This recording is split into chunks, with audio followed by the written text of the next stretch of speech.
नमः शिवाय। ओम नमः शिवाय। ओम नमः शिवाय। ओम नमः शिवाय। पुष्प की माला थाल सजाऊं, गंगा जल भर कलश मिलाऊं, नौ ज्योति से दीप जलाऊं, चरणों में नित शीश झुकाऊं, भाव विभोर हो के भक्ति में रोम रोम रंग जाए, मन मेरा गाए। ओम नमः शिवाय। ओम नमः शिवाय। ओम नमः शिवाय। ओम नमः शिवाय। ओम नमः शिवाय। ओम नमः शिवाय। अभयंकर शंकर अविनाशी, मैं तेरे दर्शन की अभिलाषी, जन्मों से पूजा की प्यासी, मुझ पे करना कृपा जराशी, तेरे सिवा मेरे प्राणों को और कोई ना भाए, मन मेरा गाए।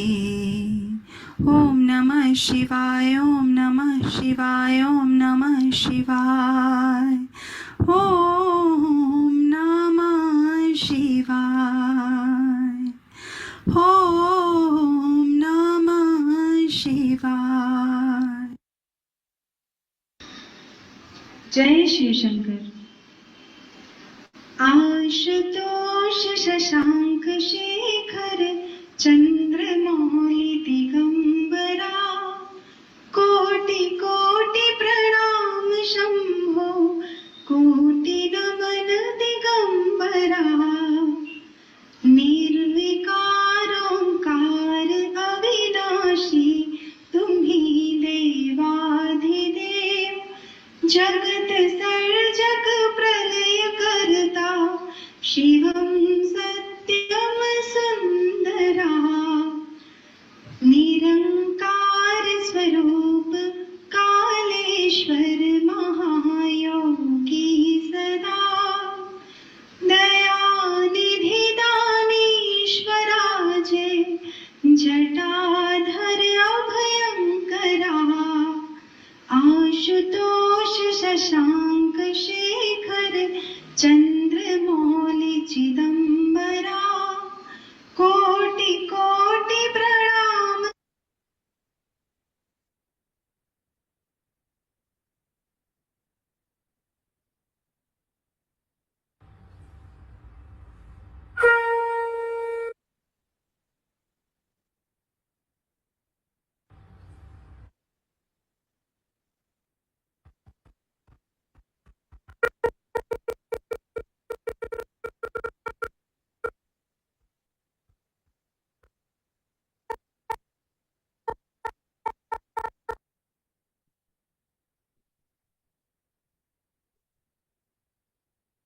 प्रार्थना करते हैं पहले। शुक्लांबरं धरं विष्णु शशिवर्णं चतुर्भुजं प्रसन्नवदनं ध्यायेत् सर्वविघ्नोपशान्तयेत्। सरस्वती नमस्तुभ्यं वरदे कामरूपिणी, विद्यारंभं करिष्यामि सिद्धिर्भवतु मे सदा।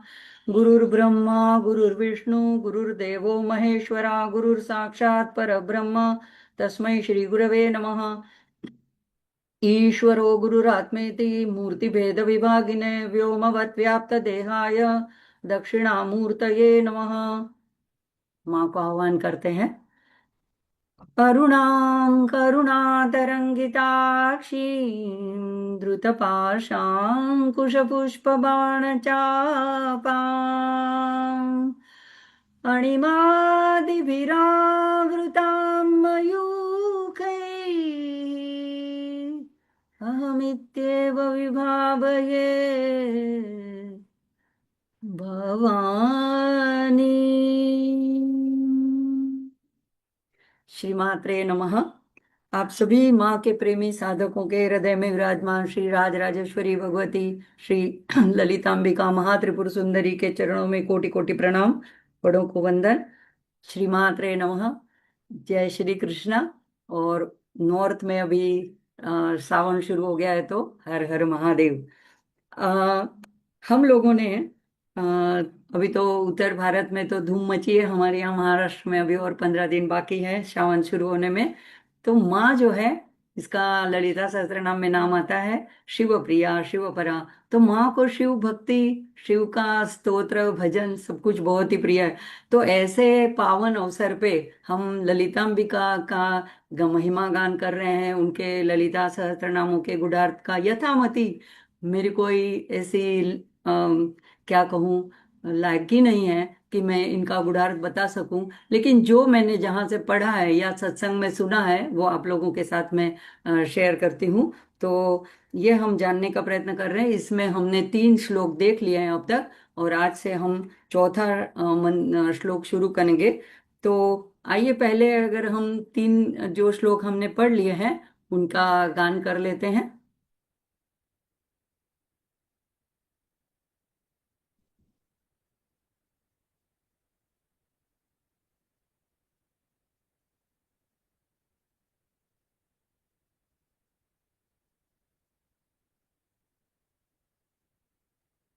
ठीक है, शायद वो मेरे इसमें नहीं है, कोई बात नहीं, आखिरी में बोल लेंगे। तो चौथा मंत्र जो है, आ, चौथा श्लोक, तो इसका आज हम गुढ़ार देखने का प्रयत्न करेंगे। चंपकाशोक पुन्नाग सौगंधिक कलसत्कचा कुरुविंदमणि श्रेणी कनत कोटीर मंडिता। तो यहाँ पे जो 2 चरण है, पहला और दूसरा, ये पूरा 16 अक्षरों का जो है वो एक ही नाम है। तो ये इस मंत्र में 2 नाम है, पहले चरण में एक नाम है, दूसरे में एक नाम है। तो इसका सामान्य अर्थ हम देखेंगे पहले। चंपका शोक पुन्नाग सौगंधिक कलसत्कचा।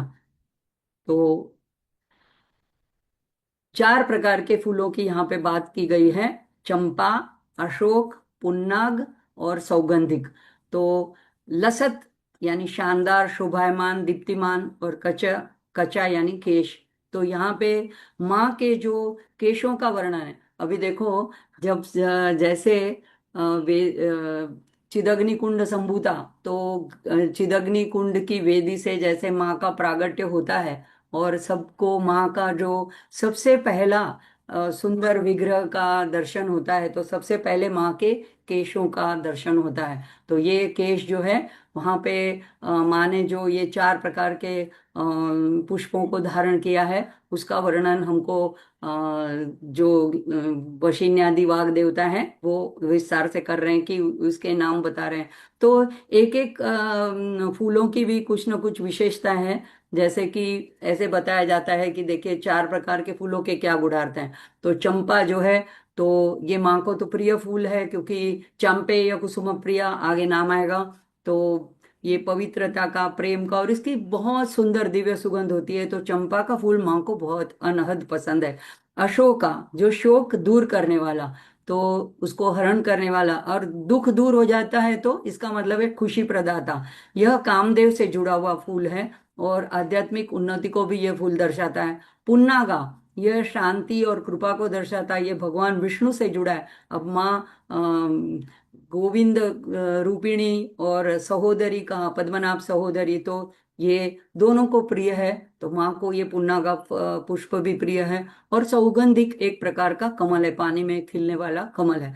तो ये 4 प्रकार के फूलों की यहाँ पे बात की गई है। तो सामान्य अर्थ इसका क्या होता है कि देवी जो है, माँ के जो केश हैं वो चंपक, अशोक, पुन्नाग और सौगंधिक के पुष्पों से सुशोभित है, सजे हुए हैं।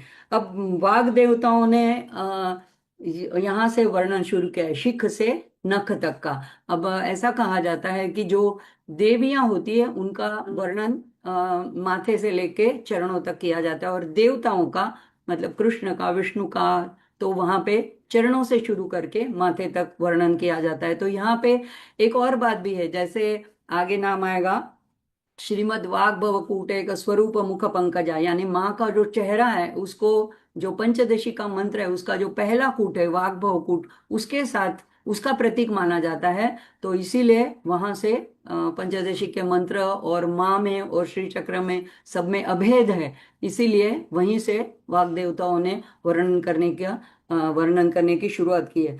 अब दूसरा है कि ये हमको लगता है कि जैसे हम जैसे सामान्य लोग हैं, तो हम अगर मोगरे का गजरा वगैरह अपने लेडीज ज्यादा करके डालती हैं, तो हमें लगता है कि उसकी वजह से हमारे बालों से भी सुगंध आने लगती है। लेकिन यहाँ पे उल्टा है, माँ जो है वो तो स्वयं सुगंध का मूर्तिमंत स्वरूप है। तो माँ से सुगंध पाने के लिए ये चारों प्रकार के पुष्प जो है वो माँ के सिर पे आकर के रुके हैं कि हम माँ के केशों से, सुगंधित केशों से हम कुछ सुगंध हम प्राप्त कर सकें। तो ऐसा इसका भाव निकलता है। और सौंदर्य लहरी में भी शंकराचार्य यही भाव कहते हैं कि माँ के जो केश है वो नील, खिले हुए नील कमलों के गुच्छे जैसे हैं, और उसमें से जो सुगंधित प्रसरित हो रही है। तो ये हमको इसका ध्यान करने से, इसके ऊपर मेडिटेशन करने से हमारा अज्ञान दूर होता है। इस तरह और एक जो दुर्वासा मुनि ने शक्ति महिम्न लिखा है, दो देखो, एक तो ललिता सहस्त्र नाम है, ये तो वाग देवताओं ने वर्णन किया हुआ है।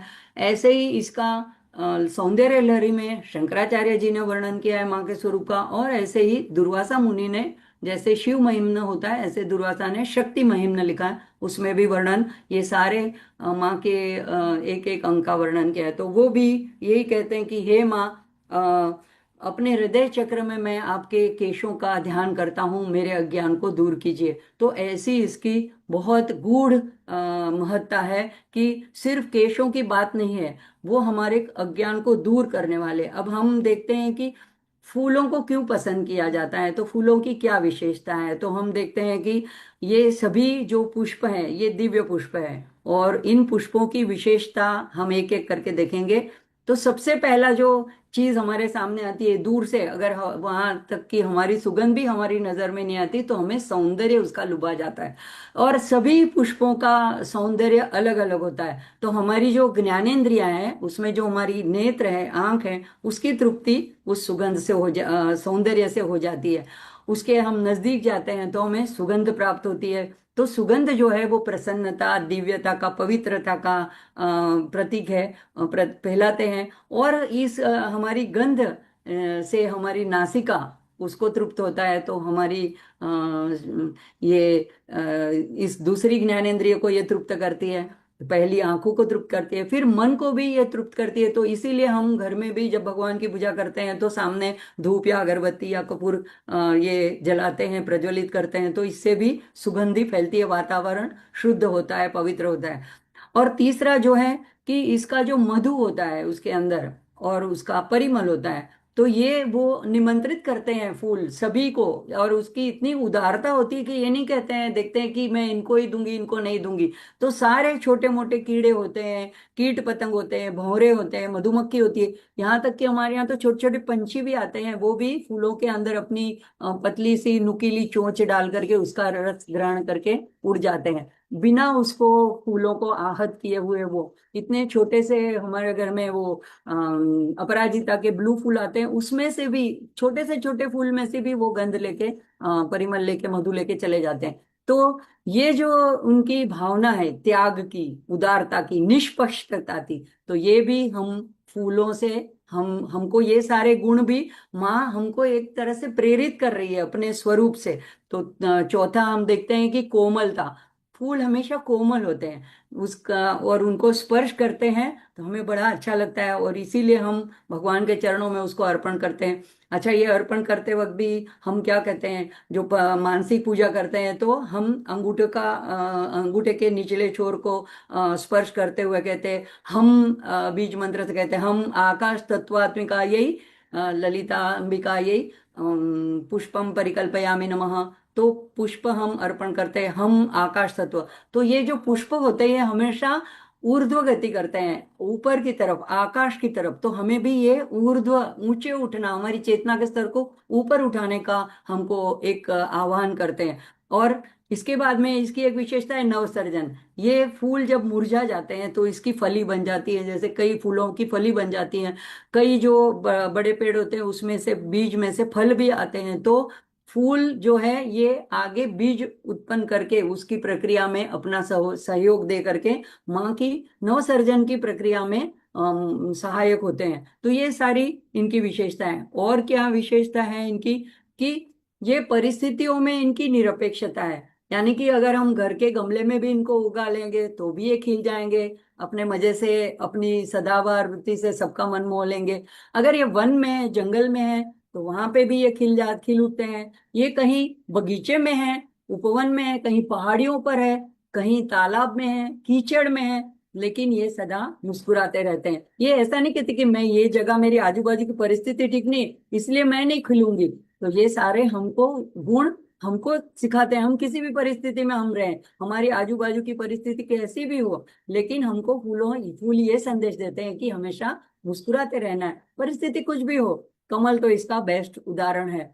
इस तरह आगे हम देखते हैं पूर्ण विकसित पुष्प जो होता है, पूरा फुल्ली ब्लॉसम जिसको कहते हैं, ये ज्ञान का पूर्णता का प्रतीक है। तो हमें भी जैसा हमारा सहस्त्रार है, हमारे चक्र है, ये अभी अभी जागृत नहीं है, तो ये बंद और ऐसे नीचे की तरफ है। अगर ये जब हमारी कुंडलिनी जागृत होती है तो ये पुष्प खिल जाते हैं, ये पूरे विकसित हो जाते हैं, तो हमारी कुंडलिनी आगे बढ़ती है और हमारे चेतना का स्तर ऊपर ऊपर उठता जाता है।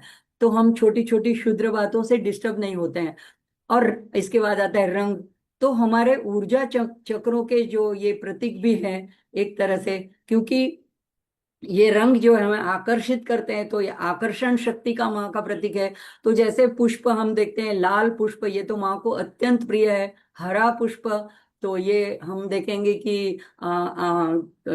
ये कैरी की मौसम अभी चले तो आम की मंजरी है वो हरी, उसके जो मंजरियां होती है वो हरे रंग की होती है। ये हमारे जो चक्रों के रंग है इसके साथ इनका मेल होता है। श्वेत पुष्प होते हैं, तो श्वेत पुष्प शिव जी को बहुत पसंद है। माँ को भी श्वेत, मोगरा, चमेली, चंपा, तो कमल और सफेद गुलाब भी होते हैं। पीला, तो ये विष्णु को प्रिय होता है, गायत्री देवी को पीला पुष्प प्रिय होता है। नीला, तो ये शिव जी को, अपराजिता का, या हनुमान जी को, या शनि महाराज को। तो इस तरह से हर एक पुष्प में अलग अलग ऊर्जा होती है, और वो हर एक अलग अलग देवी देवताओं के साथ वो जुड़े हुए हैं। तो गणपति को और माँ को लाल गुड़हल का फूल अर्पण किया जाता है, तो उनकी एनर्जी के साथ वो संबंध जोड़ते हैं। इस तरह से ये सभी विशिष्ट ऊर्जा शक्ति से युक्त हैं और विशिष्ट देवी देवता से भी जुड़े हैं। आखिरी में उनका एक औषधीय गुण भी है। तो अभी लोग इसको ऑल्टरनेट थेरेपी के रूप में अपना रहे हैं कि एरोमा थियरी। तो फूलों के आसपास जैसे कि ये जो होते हैं सुगंधित फूल होते हैं, तो उनकी सुगंध में, सुवास में जैसे रहते हैं, तो उसकी मन के ऊपर प्रभाव होता है, मन शांत होने लगता है। तो जो मन से डिस्टर्ब होते हैं उनको ये वाली थेरेपी भी करते हैं। ब्लू टी, ये आजकल जो अपराजिता को उबाल करके बनाने की ये भी बहुत प्रचलन चला है। तो गुलाब जल तो हम सबको पता है, छिड़कने से पवित्र भी होता है, सुगंधित होता है, ठंडक होती है, आंखों में डालने से ठंडक होती है।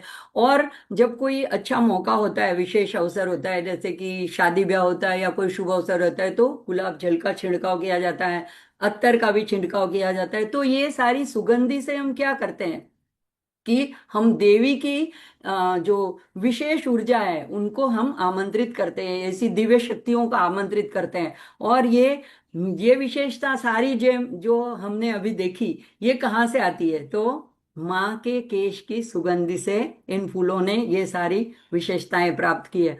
तो ये ऐसे देखने में जैसे लगता है कि एक सिंपल इसका वर्णन किया गया है केशों का, लेकिन ऐसी बात नहीं है। सारी चीजों में ऐसे गूढ़ अर्थ छिपे हुए होते हैं। तो इसके बाद देखते हैं कि ये 4 प्रकार के हैं जो फूल, तो उसको साधना के रूप में अगर हम देखें तो अंतःकरण के जो हमारे चार पहलू हैं, मन बुद्धि चित्त अहंकार, ये हमको भगवान ने चार पहलू दिए हुए हैं। और इसी से हम दूसरों से अलग हैं, जैसे और पशु प्राणियों से अलग है, क्योंकि हमें बुद्धि दी है, हमें सोच विचार करने के लिए चित्त दिया है। तो ये चारों चीज अगर हम इसको माँ को सजाने में लगाएं, यानी कि माँ को अर्पण करें, मन माँ को अर्पण करे, बुद्धि चित्त से माँ का चिंतन करें, बुद्धि माँ में लगाएं, तो ये हम एक प्रकार की हमारी साधना हो जाएगी। तो ये इसका एक गूढ़ार्थ जो मेरी समझ में आया ये हो सकता है कि इस तरह से हम कर सकते हैं। अब जब देखो, जब भी हम हमारी संस्कृति में ही ये विशेषता है कि सारी जो महिलाएं हैं वो अपने बालों में फूल या तो गजरे सजाती है। साउथ में तो बहुत सारा प्रचलन है, लेकिन यहाँ पे भी है, महाराष्ट्र में सौभाग्यवती स्त्रियां तो खास करके लगाती ही लगाती है। अगर सच्चा फूल नहीं मिले तो थोड़ा आर्टिफिशियल भी लगाती हैं। तो लेकिन ये क्या इंगित करता है कि ये माँ की जो दिव्य भाव है, तो ये इनके साथ हमारा एक जुड़ाव, एक कनेक्शन, एक संबंध बताते हैं हम। और जहाँ पे हम जाते हैं वो ये सुगंधित फूलों को लेके, तो हम जैसे कि माँ की इन शक्तियों को लेके चलते हैं। तो हमारे यहाँ हर एक स्त्री में देवी का रूप देखने का एक प्रथा ही है। चंडी पाठ में भी कहा गया है, या देवी सर्वभूतेषु मातृ रूपेण संस्थिता। तो सभी स्त्रियां मातृ स्वरूप है।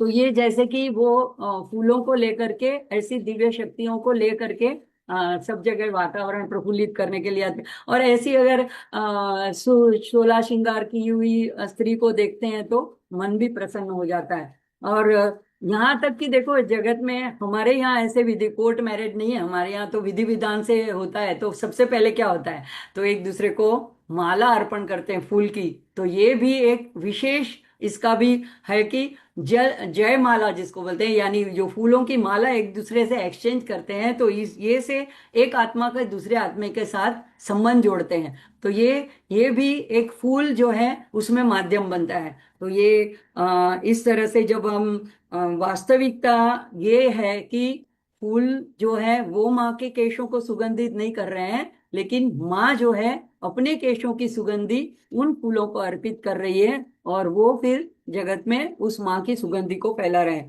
तो इस तरह से ये देखो, अगर हम भी ऐसे अगर हमारे मन बुद्धि चित्त अहंकार को साधना करके माँ के चरणों में अर्पण करें, तो हमें भी माँ सिर पे रखेगी। इसका मतलब क्या है, जैसे हम किसी को एकदम सामान्य भाषा में क्या कहते हैं, इसको तो बहुत सिर पे चढ़ा रखा है, तो ये अर्थ में भी मतलब माँ अपने भक्तों को मुकुटमणि बना के सिर पे चढ़ा रखती है, उसकी सब बात मान लेती है। तो ये भी एक निकलता है अर्थ। अब इसका और एक आगे का जो चरण है देख लेते हैं। कुरुविंद मणि श्रेणी।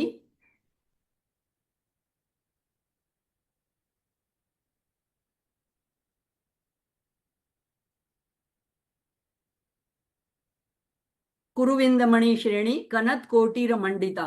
तो अब ये दूसरे चरण की बात आती है। ये मंत्र 14वां मंत्र बनेगा। और आगे के मंत्र में बताना भूल गई, जैसे कोई पूरा जो नाम है चंपका शोक पुन्नाग सौगंधिक कलसत कचा, तो आगे ओम लगेगा, पीछे लसत कचा यही नमः, ये चतुर्थी विभक्ति लगेगी। तो इस तरह से वो मंत्र बन जाएगा। तो अगर किसी को सिर्फ माँ के केशों का, बालों का ध्यान करना है, मेडिटेशन करना है, तो ये एक मंत्र लेकर के भी आप उसका ध्यान कर सकते हैं, माँ के स्वरूप को आंख के सामने ला सकते हैं। अब है कुरुविंद मणि श्रेणी कनत कोटिर मंडिता। तो इसका भी सामान्य अर्थ देखते हैं। कुरुविंद मणि श्रेणी बोलने से कुरुविंद एक लाल रंग का बहुमूल्य रत्न है, माणिक या रूबी भी कहा जाता है। और मणि श्रेणी यानी मणियों की ऐसी हारमाला है, ऐसे मुकुट पे लगाई है। कनत यानी एक लाल ज्योति। और कोटीर, कोटीर देवी का खास प्रकार का मुकुट, इसकी बात हम आगे करेंगे। मंडिता, मंडिता यानी विराजमान है माँ के मस्तक ऊपर, शुभन। शोभायमान है, सजाया हुआ है। अब देखो, जैसे हमने पहले बात की कि चिदग्नि कुंड से माँ का स्वरूप, विग्रह, सगुण स्वरूप बाहर आ रहा है धीरे धीरे। कल्पना कीजिए, सबसे पहले माँ के जो बिखरे हुए बाल हैं, वो नील कमलों के गुच्छे जैसे काले घने बाल हैं, वो बाल दिखते हैं, और उसमें जो फूल लगे हैं वो दिखते हैं। और बाद में यहाँ पे मुकुट जो है माँ ने पहना हुआ है, इसको एक खास प्रकार का मुकुट कहते हैं, कोटीर। तो ये दृश्यमान होता है। और उसमें जो लगे हुए हैं लाल रंग के बहुमूल्य माणिक। अब ये लाल, इसकी भी एक ज्योति होती है, लाल आभा। और माँ का तो रक्तवर्ण है, तो माँ की लाली से उस लाली की अधिकता और बढ़ जाती है। तो यहाँ सामान्य अर्थ क्या हुआ? कुरुविंद मणियों की ज्योतिर्मय श्रेणियों से जड़ित सुवर्ण मुकुट के विराजित शोभायमान ऐसी माँ है। और अगर उसका मंत्र बोलेंगे तो ओम कुरुविंदमणि श्रेणी कनक कोटिर मंडिता यही नमः। तो यही नमः और ओम, ये दोनों आगे और पीछे लगाने से मंत्र रूप बन जाता है नाम। तो अब ये देखो, अ, जो पुरुषों के मुकुट होते हैं, मतलब देवताओं के, वो इस तरह से होते हैं जैसे अगर आपने अभी पंढरपुर के विठल का सारा विवरण आ रहा था टीवी पर, अगर किसी ने देखा हो तो ऐसे पूरा मुकुट होता है जिससे बाल पूरे ढक जाते हैं। या राजाओं के जो मुकुट होते हैं तो ऐसे सीधे होते हैं और पूरा माथा उससे ढक जाता है। लेकिन जो देवियों के मुकुट होते हैं या माँ का जो मुकुट है, तो वो ऐसा है कि देखो यहाँ पे भी आप देख रहे हैं कि बाल साइड में से दिखते हैं। तो ये जैसे हम गणपति वगैरह में गणेश जी के मूर्ति को ऐसे लगाते हैं तो आगे से होता है, तो पीछे से बाल ढक नहीं जाते, पूरे छिप नहीं जाते हैं वो। और उसके जो फूल वगैरह सजाए, वो उसकी सुंदरता भी हम देख पाते हैं। तो इसीलिए इसको कोटीर बोलते हैं। और अगर पुरुषों के जो मुकुट और देवताओं के होते हैं उसको मुकुट या किरीट बोलते हैं। तो इतना फर्क है।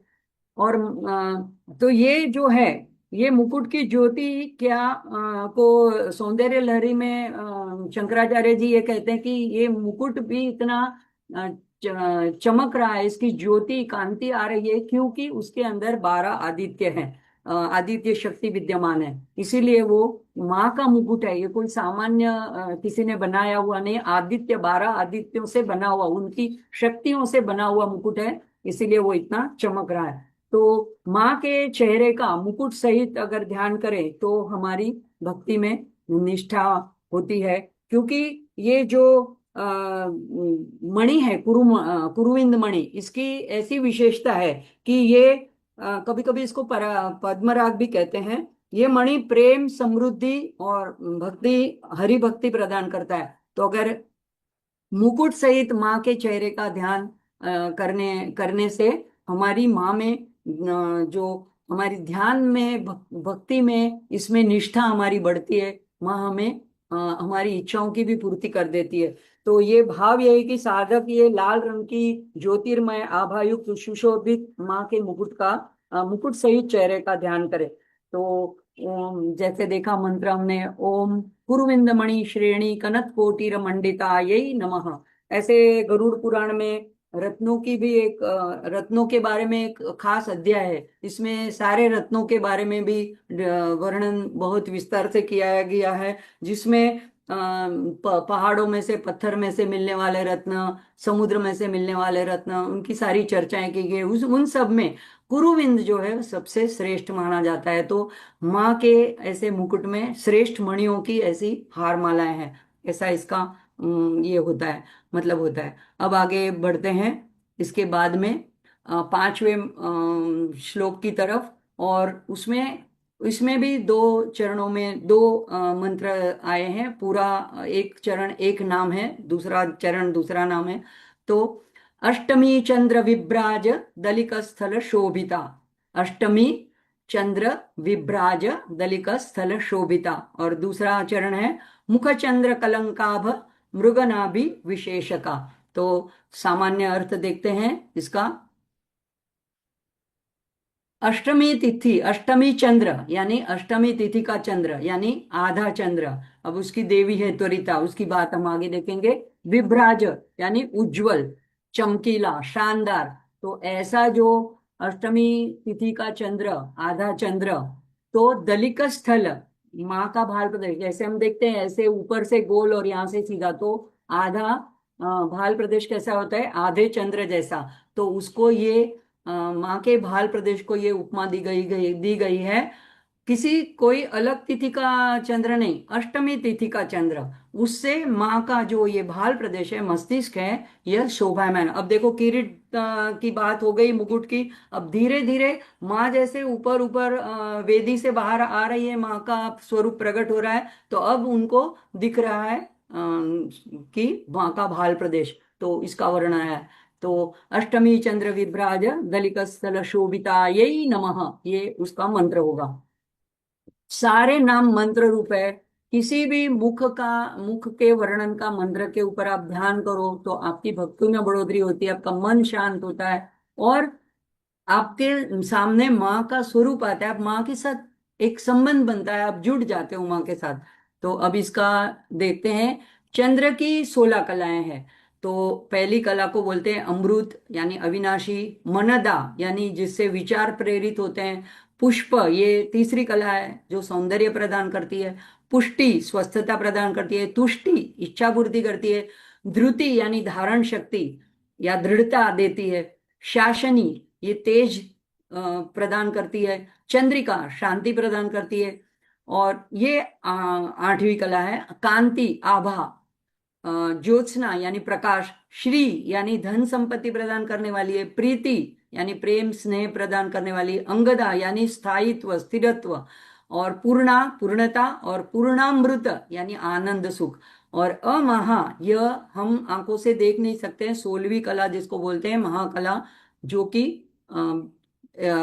माँ की बिंदु रूप में होती है, ललितांबिका की पूर्ण कला। तो उसमें ये 16वीं कला हमारी दृष्टि से परे है। लेकिन 15 तिथियों की 15 कलाएं हैं।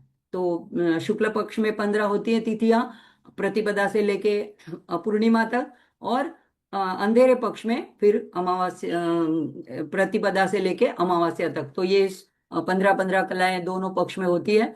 अब देखते हैं कि अष्टमी चंद्र क्यों यहाँ पे विशेष करके उसका क्यों उल्लेख किया गया है। तो अष्टमी चंद्र में क्या विशेषता है। सूर्य की जो 8 कलाएं होती है, चंद्र में उस दिन सूर्य की 8 कलाएं होती है। अतः उस दिन उसके दोनों भाग, प्रकाशित और अप्रकाशित, ये समान होते हैं। मतलब आधा हमें नहीं दिखाई देता है चंद्र, अंधेरे अंधेरे में होता है, और आधा जो हमें गोल दिखाई देता है, वो दोनों भाग समान होते हैं। वो चाहे कृष्ण पक्ष की अष्टमी हो, चाहे शुक्ल पक्ष की अष्टमी हो। तो इसका उस 8वीं कला को कहते हैं त्वरिता। त्वरिता मतलब शीघ्र फल देने वाली। तो अब देखते हैं कि ये माँ की जो खड़गमाला के स्तोत्र में आता है, और श्री चक्र के आवरण पूजा में इन तिथि देवताओं का पूजन किया जाता है। तो तिथि के हिसाब से पूर्णिमा के बाद, अमावस्या के बाद प्रतिपदा से, तो पहली जो नित्यातिथि देवता है वो है कामेश्वरी, भगमालिनी, नित्य क्लिन्ना, भेरुंडा, वहनिवासिनी, महावज्रेश्वरी, शिवदूती। अब 8वीं आती है बीच में त्वरिता। फिर बाद में और दूसरी 7 आती है नित्या, कुलसुंदरी, नील पताका, विजया, सर्वमंगला, ज्वाला मालिनी, चित्रा। और महानित्या जो 16वीं कला है, वो बिंदु में जो यहाँ पे अगर आप देख सके तो बराबर त्रिकोण जो है उसके मध्य में महानित्या यानी महा ललितांबिका, महात्रिपुर सुंदरी। तो ये 15 कलाएं होती है। अब इसका आगे और जागृति बहन ने बहुत मेहनत करके मेरे लिए ये सारे स्लाइड्स बना दिए हैं। तो देखो इसमें ज्यादा अच्छी तरह से बता पाऊंगी कि जैसे ये सबसे ऊपर का, मध्य का, श्री चक्र के अंदर का केंद्र का त्रिकोण है। तो उसमें ये कलाएं जो है, कामेश्वरी सबसे नीचे का बिंदु है।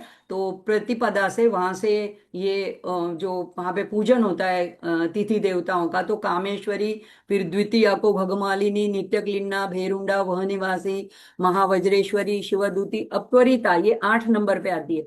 फिर नित्या, कुल सुंदरी, नील पताका, विजया, सर्वमंगला, ज्वाला मालिनी, चित्रा। और महानित्या 16वीं कला बिंदु में पूजी जाती है, केंद्र में पूजी जाती है। अब जब पूर्णिमा के, ये पूर्णिमा में महानित्या 16 कलाएं पूर्ण पूर्ण चंद्र में पूर्णिमा के दिन हमें प्रकट रूप से दिखती है, मतलब। और शरद पूर्णिमा को तो खास माना जाता है। तो ये जब बाद में अमावस्या से एक एक कलाएं घटती है, जैसे ये सारी कलाएं जो है ये सूर्य में समाहित होती है। प्रतिपदा के दिन एक कला आकर के चंद्र में मिलती है, कामेश्वरी।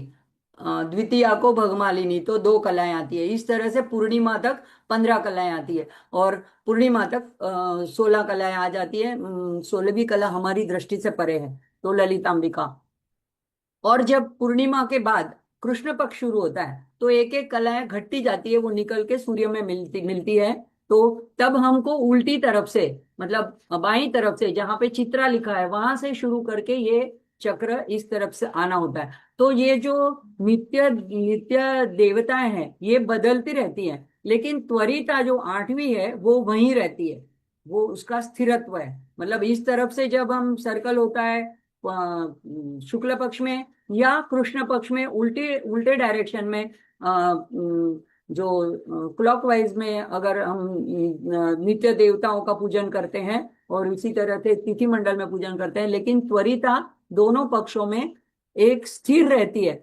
अच्छा, चंद्र का भी जो भाग है, आधा चंद्र, वो भी स्थिर रहता है। जैसे कामेश्वरी में अगर पहली तिथि जो है वहां पे शुक्ल पक्ष में एक बिल्कुल जरा सी रेखा होती है, लेकिन कृष्ण पक्ष में देखेंगे तो बहुत बड़ा चंद्र होता है, उसमें से थोड़ा भाग घटा हुआ रहता है। ये हमने अब हमारा सबका अनुभव होता है।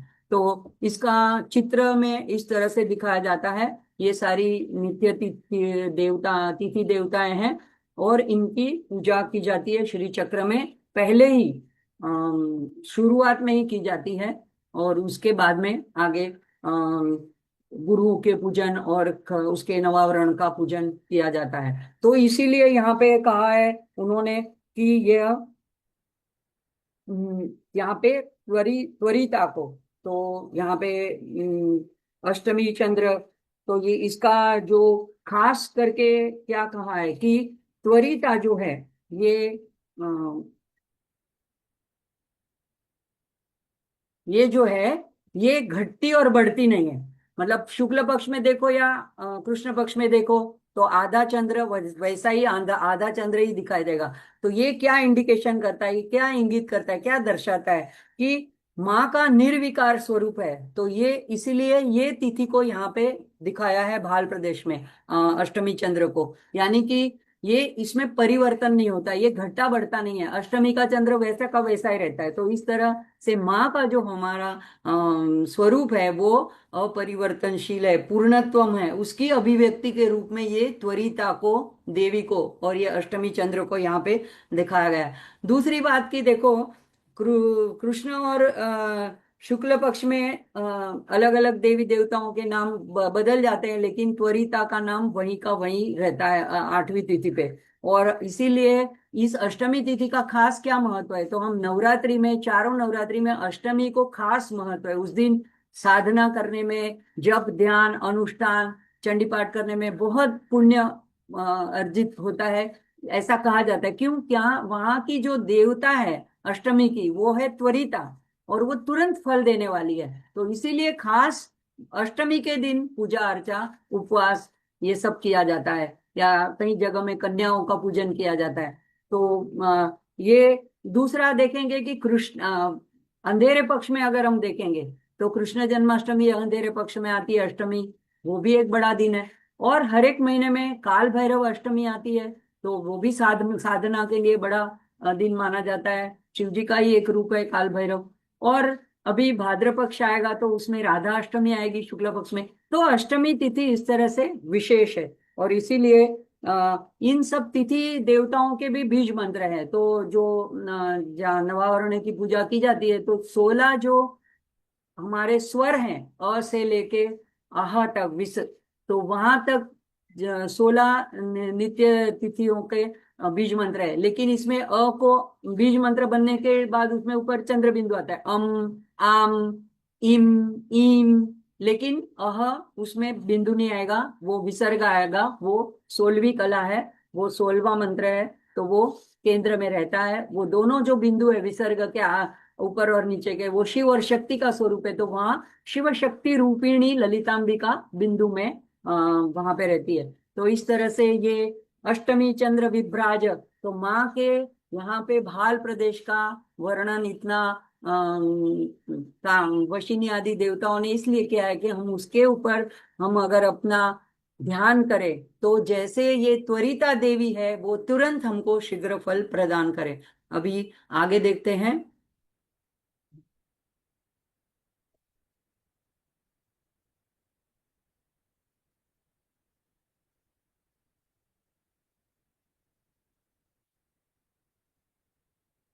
अभी आगे का जो आता है, मुखचंद्र कलंगाभ मृगनाभि विशेषका, नीचे जो लिखा हुआ है। तो मुखचंद्र कलंकाभ मृगनाभि विशेषका यही नमः, ये ओम और यही नमः से वो मंत्र बन जाएगा। अब मुखचंद्र यानी यहाँ पे अभी पूरे चंद्र, वहां पे भाल की बात थी तो अष्टमी चंद्र आधा लिया, अब पूरे चेहरे को पूर्णिमा का चंद्र के साथ उपमा दी जाती है। मृग नाभि, तो ये कस्तूरी मृग की नाभि से निकला हुआ सुगंधित पदार्थ कस्तूरी है।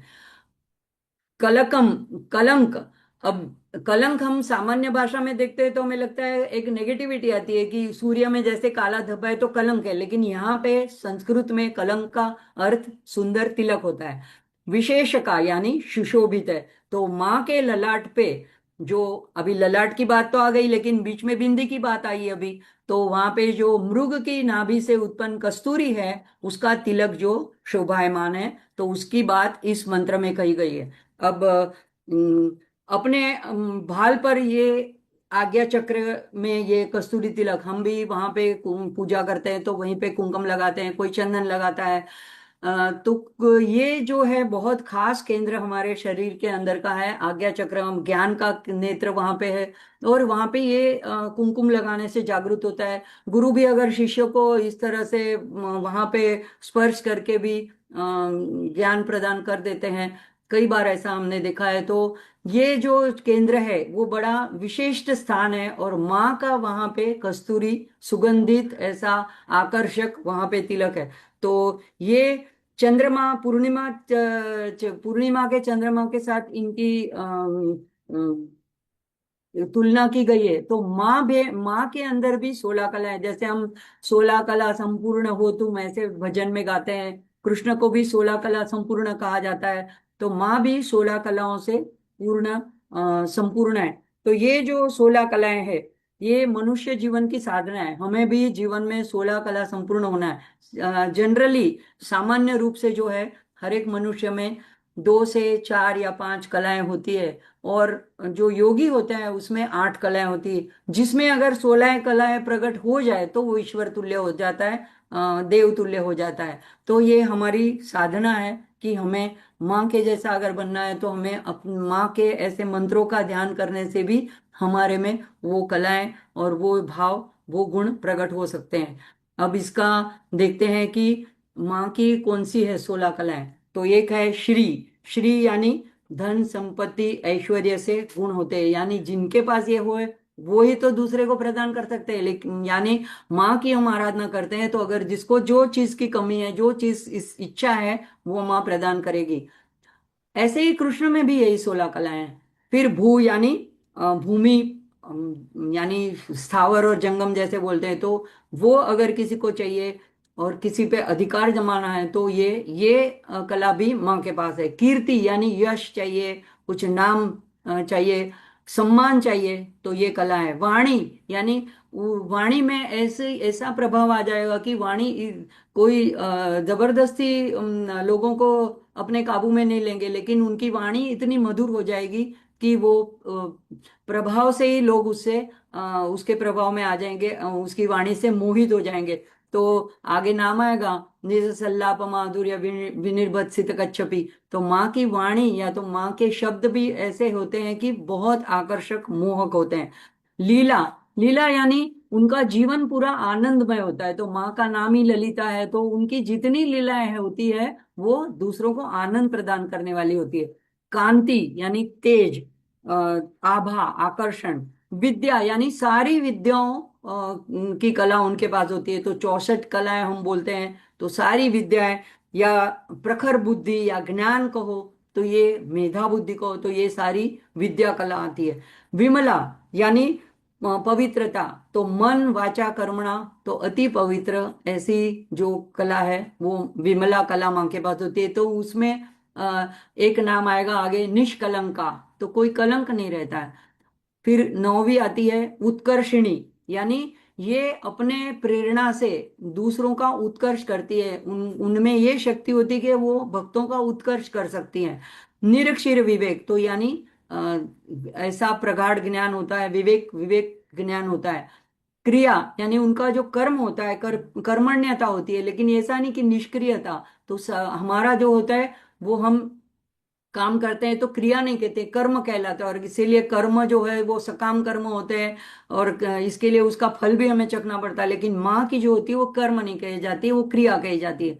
योग, तो यानी ध्यान, और ध्यान की क्षमता, तो योग में भी ये पारंगत होते हैं। ये कलाएं माँ के हस्तगत होती है। विनय यानी विनम्रता, तो ये नहीं कि सारी कलाएं हैं इसीलिए अहंकार आ जाए, उद्दंडता आ जाए, तो विनय ये भी एक कला है। सत्य, सत्य तो सबको विदित है। ईशान यानी स्वामित्व, प्रभुत्व, नेतृत्व, आधिपत्य, और अनुग्रह यानी करुणा, कृपा, दया। तो ये जो माँ की 16 कलाएं हैं, तो ये 16 कला संपूर्ण ऐसी जो माँ है, ऐसा पूर्ण चंद्र मुख चंद्र माँ का है, वो उसमें ऐसा है, कस्तूरी का तिलक है।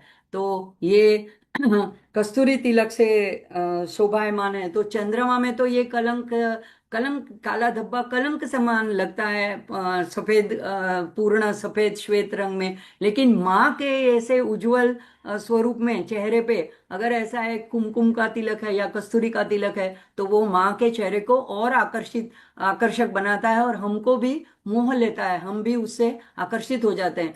अब देखो ये क्या, हमको इसका साधना में कैसा उपयोग है। तो जैसे शिव जी के भी गले में अगर कोई जहर पी ले और उसमें अगर चेहरे पे ऐसा कोई नीला दाग आ जाए तो उसमें कलंक हो जाएगा। लेकिन शिव जी के गले का ये नीला रंग नीलकंठ, श्रीकंठ कहलाता है, भूषण हो जाए। तो इसी तरह अब मन का जो स्वामी है वो चंद्रमा है। तो ये चंद्रमा के साथ जो माँ की चेहरे की मुख की कल्पना की गई है, तो ये हमारा मन भी कैसा है कि जो पूरा है वो हमें नहीं दिखता है, मतलब हमारे पास जो कुछ है उसमें हमें संतुष्टि नहीं है, जो कुछ एक चीज कमी है, एक चीज जो नहीं है। ऐसे भी किसी में हम सामान्य रूप से देखते हैं, घर में अगर किसी ने कुछ प्रोग्राम किया है, कुछ अरेंज किया है, सब कुछ बराबर है, लेकिन कुछ एक चीज कमी रह गई है, तो वही पॉइंट आउट करते रहेंगे, उसी के ऊपर ध्यान रहेगा और उसके ऊपर चर्चा चलती रहेगी। तो ये जो है बात कि चंद्र में पूरा चंद्र सफेद है और एक कलंक के ऊपर लोगों का ध्यान जाता है, तो ऐसा जो हमारा मन है वो ऐसी बुराइयों से, ऐसे अवगुण से दूर हो जाए।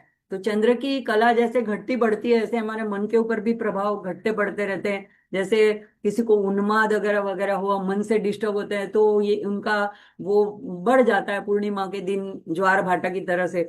तो ऐसे उसको नियंत्रित करने के लिए मंत्र का जाप करते हैं। तो ये कस्तूरी तिलक के ऊपर ध्यान करते हैं, तो मन को केंद्रित कर किया जाता है, और उस हमारे ऊपर जो ये प्रभाव पड़ता है बाहर की चीजों का, उससे हम बच सकते हैं। तो ऐसा सुगंधित आकर्षक तिलक जो कि कस्तूरी मृग की नाभि से निकला है, उसको माँ ने अपना एक यहाँ पे आभूषण बना दिया है। अब आगे देखते हैं। छठा श्लोक है, वदन स्मर मांगल्य गृहतोरण चिल्लिका, वक्त्र लक्ष्मी परिवाह चलन मीनाभलोचना। तो वदन स्मर मांगल्य गृहतोरण चिल्लिका। अब इसका सामान्य अर्थ देखते हैं। वदन यानी मुख, चेहरा। स्मर कामदेव को भी कहते हैं, और स्मर ये सौभाग्य मांगल्य का प्रतीक भी माना जाता है, प्रेम का प्रतीक भी माना जाता है। मांगल्य यानी सौभाग्यपूर्ण, और गृह तोरण, गृह यानी घर के, तोरण यानी दरवाजे के ऊपर का तोरण। हम भी बड़े बड़े दिन होते हैं, नया साल होता है, दिवाली के पर्व होते हैं, तो घर के बाहर दरवाजे पे तोरण लगाते हैं, तो ये एक मांगल्य का प्रतीक होता है। चिल्लिका यानी भुएं, भ्रुकुटी। तो इसका अर्थ क्या माँ का जो वदन है, माँ का जो चेहरा है, वो इसकी कल्पना कैसे की गई है कि जैसे कि ये कामदेव का एक घर है, प्रेम का एक प्रासाद है, एक महल है, और उस महल के दरवाजे हैं, उसके ऊपर ये जो भुएं हैं वो एक जैसे कि तोरण की तरह लगे हुए हैं। अब ये उल्टे हैं तो ऐसा लगता है कि जैसे कामदेव का बाण है, ऐसा ऐसे भी कल्पना की जाती है। तो ये उसमें अच्छा, तोरण क्यों लगाते हैं हम? ये एक मांगल्य का और निमंत्रण का सूचक होता है। अगर किसी के घर के दरवाजे के बाहर ऐसे आंगन में तोरण लगाया तो हमें पता चलता है कि यहाँ पे कुछ शुभ अवसर है, यहाँ पे कुछ पूजा पाठ होने जा रहा है, या कुछ अच्छा मांगलिक प्रसंग होने जा रहा है। तो ये एक निमंत्रण देता है, जैसे कि आओ, यहाँ पे पूजा हो रही है, कुछ हवन हो रहा है, तो आप सब आमंत्रित हैं। तो इस तरह से ये सारे नाम मंत्र जो है, इसके बहुत गहरे गूढ़ार्थ है। सामान्य अर्थ तो हमने देख लिया, अब इसके गहरे अर्थ क्या होते हैं तो ये गुरु कृपा से ही जानने मिलता है। अच्छा, मैंने तो किसी गुरु से दीक्षा नहीं ली है। जो पहले में मैंने बताया कि जो मैंने पढ़ा है, तो ये या जो सत्संग में सुना है, उसके आधार पे ये मैं बता रही हूँ। तो वदन जो है, ये इसकी बात जो है, आध्यात्म राइटिंग करके ब्लॉग है, उसमें मैंने पढ़ा है। वदन वाक स्थान, अ, वदन जो है चेहरा है, वो वाक का भी स्थान है। तो इसका बीज मंत्र इम है। स्मर यानी कामदेव का क्लिम है। मांगल्य, तो मांगल्य का बीज सौहु, सौभाग्य का बीज सौहु है। और गृह का बीज श्रीम है। और तोरण का बीज ह्रीम है। तो इसमें श्रीम क्लीम, ये सारे ये सारे बाला मंत्र के भी है। और ये पांचों जो बीज मंत्र हैं, ये सारे महाषोडशी के बीजाक्षर है। अब हमने दीक्षा तो ली नहीं है, या वहां तक तो हम पहुंचे नहीं है, लेकिन अगर हम इस मंत्र का जाप करते हैं, ललिता सहस्त्र नाम का जाप करते हैं, तो क्या बोलते हैं, इनडायरेक्ट रूप से, अप्रत्यक्ष रूप से ये इन मंत्रों के जप का फल भी हमें प्राप्त हो जाता है। तो ये इस नाम मंत्र के करने से हमको हमें पता भी नहीं चलता है कि हम ये महा षोडशी के मंत्रों का जो संकेत रूप में यहाँ पे इंगित किया गया है, ये सारे नामों में अंदर मंत्र से कूट कूट के मंत्र भरे हैं, इसीलिए इसको एक वेद की उपमा दी गई है। ये एक सिर्फ स्तोत्र नहीं है, इसमें सारा श्री विद्या का ज्ञान भरा हुआ है ललिता सहस्त्र नाम में। एक ललिता सहस्त्र नाम करने से हमें सब कुछ प्राप्त हो सकता है। जैसे कि वेदों में हम चारों वेद पढ़ नहीं सकते हैं, उसके बाद में 108 उपनिषद है, उसके बाद 11 मुख्य उपनिषद है, वो भी हमारी पहुंच के बाहर है उपनिषदों का ज्ञान। तो जैसे कि गीता जो है वो सर्व सामान्य के लिए 700 श्लोक, इसमें से भी हमको जीवन जीने की कला और सारा ज्ञान प्राप्त हो सकता है, सारे योग प्राप्त हो सकते हैं, भक्ति योग, ज्ञान योग, कर्म योग। इसी तरह हम ललिता के बारे में, अगर हम मंत्र दीक्षित नहीं है, हम नवावरण पूजा भी नहीं कर सकते हैं, या हमारे पास श्री यंत्र भी नहीं है, लेकिन फिर भी ललिता सहस्त्र नाम स्तोत्र ये सबके लिए खुला है। तो इसका जरूर जरूर अध्ययन, पठन करना चाहिए। तो ये यहाँ पे इसका इतना गूढ़ार्थ है। आगे और भी इसका गहरा अर्थ बताते हैं कि ये 5 जो बीज हैं, उनमें कौन सी शक्ति छुपी है। तो इम शब्द है, उसमें शब्द शक्ति है, यानी आकाश तत्व, शब्द बोलने की, वाणी की शब्द शक्ति है।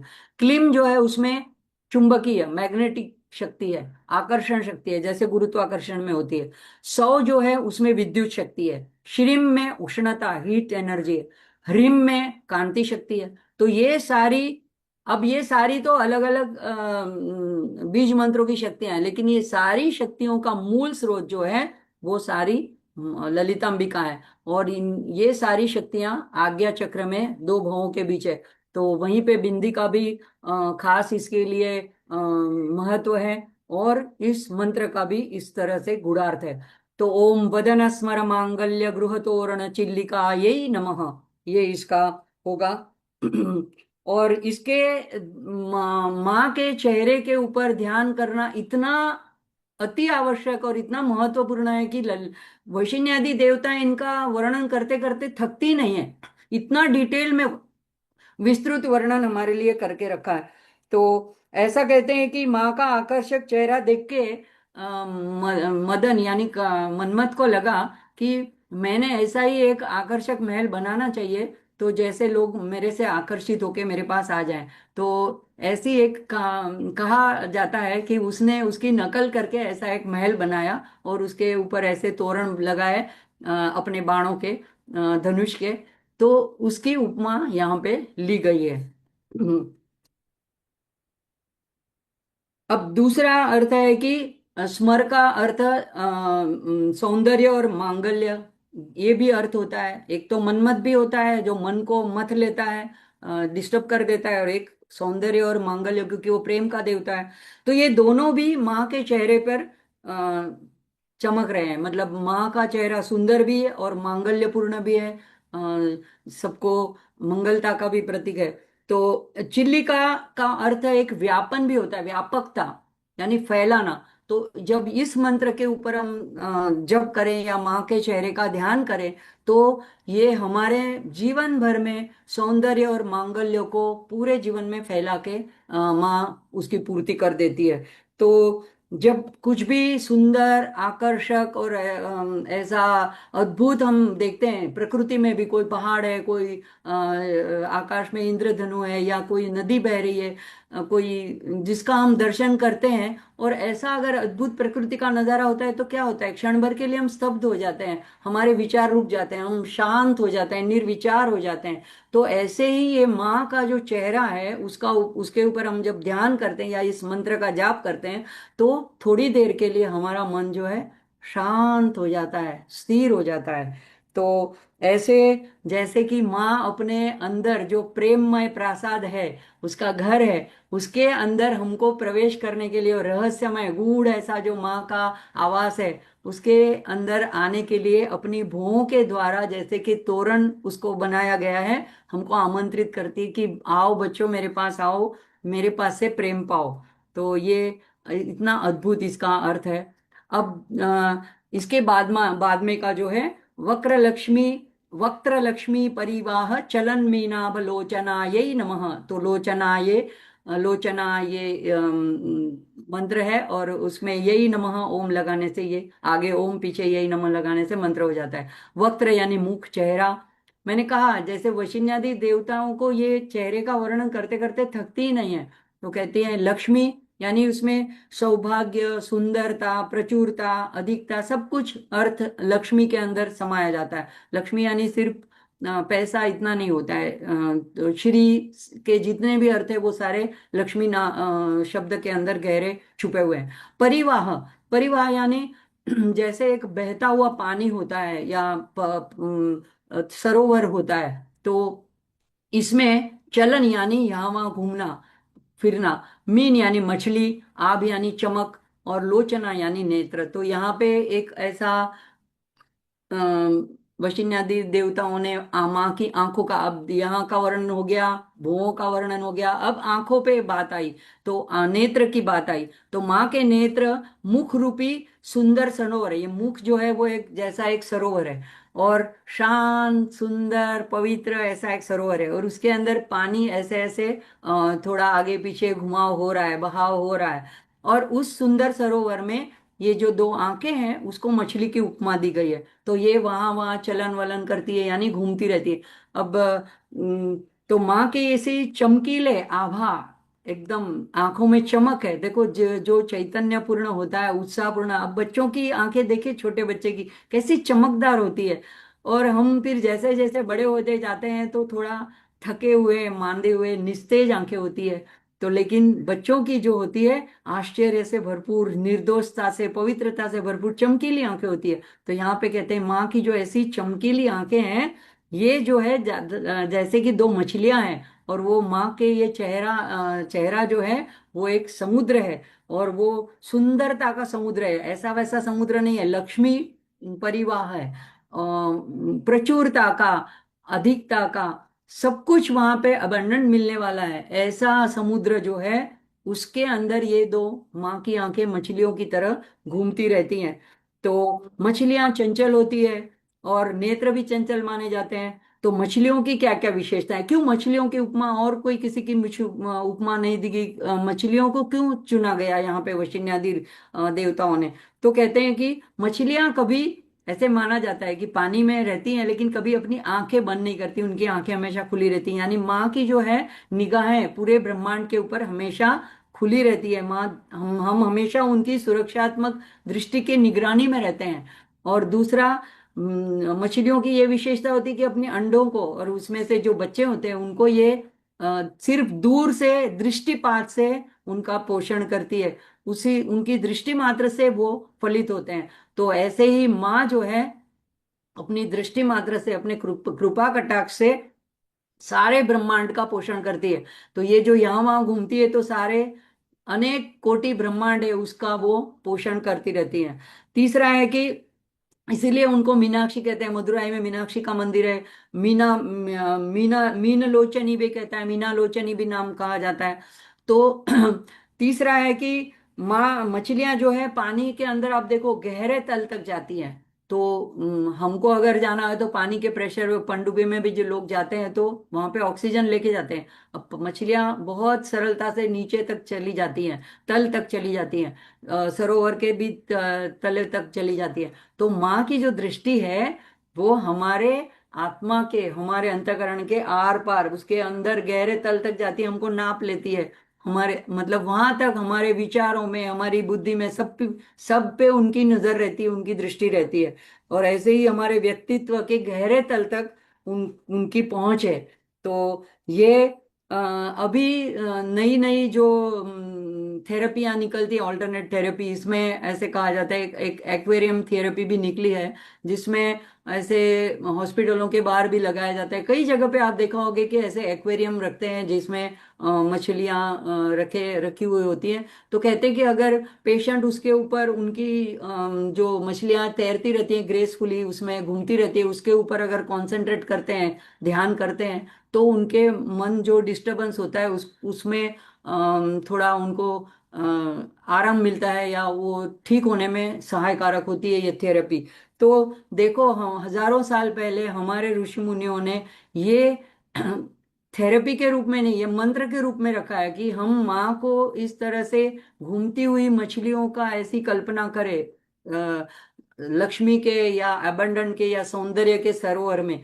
तो एक ये भी हमारे मन को नियंत्रित करने में सहायक हो सकती है। और दूसरा कि हमें ये एक दृढ़ विश्वास हो जाता है कि माँ की नजर सब पर है, तो हम पर भी है, हम माँ की निगरानी में है।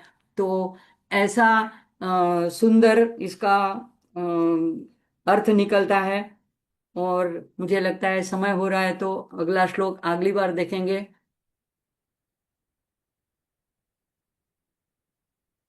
तो जितना मेरी समझ में आता है इतना मैं आप लोगों के साथ शेयर करती हूँ। अभी देखो, थोड़े दिनों के पहले गुरु पूर्णिमा गई है।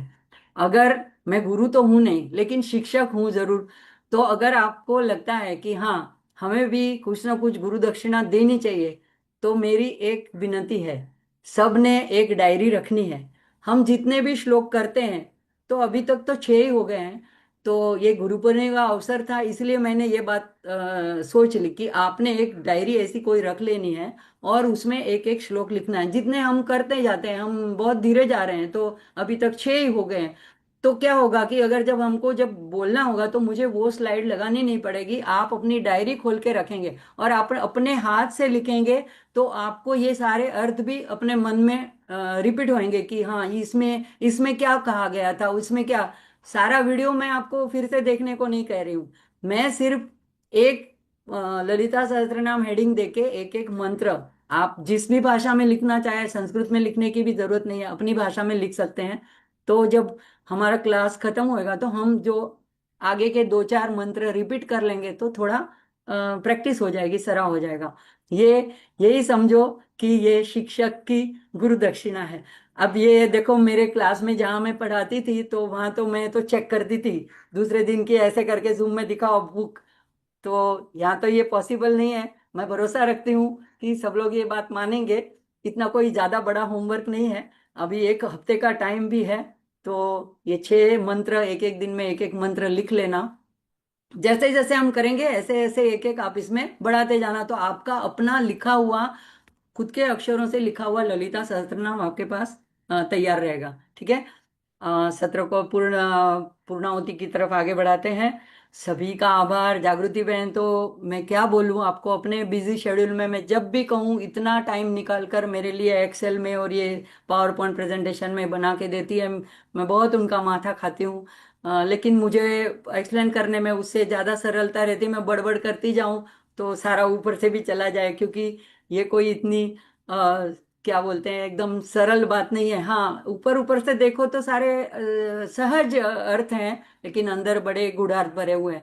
तो उनका आभार। अर्चना दीदी संडे के दिन आकर के टैग करती हैं, तो उनका, मीर भाई जो प्रेरणा देते रहते हो, आप सभी साधक गण का और माँ का तो अनंत कोटि उपकार है मेरे पे। तो इस ललिता सहस्त्रम नाम के बारे में बोलने के लिए माँ ने मुझे पसंद किया, तो ये सारी सेवा माँ के चरणों में अर्पण करते हुए ओम शांति मंत्र के साथ समाप्त करेंगे। ओम पूर्णमद पूर्णमिदम पूर्णात् पूर्णमुदच्यते पूर्णस्य पूर्णमादाय पूर्णमेवावशिष्यते। ओम शांति शांति शांति। हरि ओम। श्री गुरुभ्यो नमः। हरि ओम। आभार चेतना बेन। आप सभी भक्तजनों को प्रणाम। माँ ललितांबा की कृपा हम सब पर बनी रहे, ऐसी प्रार्थना के साथ आइए हम सब मिलके महादेव का जय घोष करें। ओम नमः ॐ नमः पार्वती पते पार्वतीपतये हर हर हर हर महादेव महादेव बहुत सुंदर। धन्यवाद सभी सभी का का। पूर्ण भाग्यशाली हो आभार। बहुत आपको बहुत दीदी, मतलब बहुत तुमने बहुत अच्छा बताया। होमवर्क करना भूलना नहीं। हाँ बिल्कुल भी नहीं जी भूलेंगे, चेतना दीदी, हो हम होमवर्क जाएगा। जरूर करेंगे। अच्छे बिल्कुल स्टूडेंट है लिख के आप। देंगे, बहुत जरूर अच्छा करेंगे। तो मैं बेटा मैथ्स भेजेंगे टीचर रही दीदी, हूँ, सारी जिंदगी इतना मैथ्स टीचर रही हूँ, तो इतना होमवर्क तो अच्छा दूसरे दिन होमवर्क में तो सब हमेशा चेक करेंगे। करती थी। यहाँ पे मेरे पास मौका नहीं है तो मैं चेक नहीं कर पाऊंगी, मैं माँ के ऊपर छोड़ती हूँ। बहुत अच्छा इतना में होमवर्क है इतना दीदी, अच्छा बहुत तो बढ़िया होमवर्क है। करेंगे, सब बहुत करेंगे अच्छा, सब दीदी। करेंगे। एक ग्रुप में लिख के भेजेंगे मंत्र। हाँ, लिख देना। लिख दिया है तो मेरे तक वहां समझाते तक हो। पहुंच जाएगा। थैंक यू दीदी। ठीक है। जय श्री बहुत कृष्ण। बहुत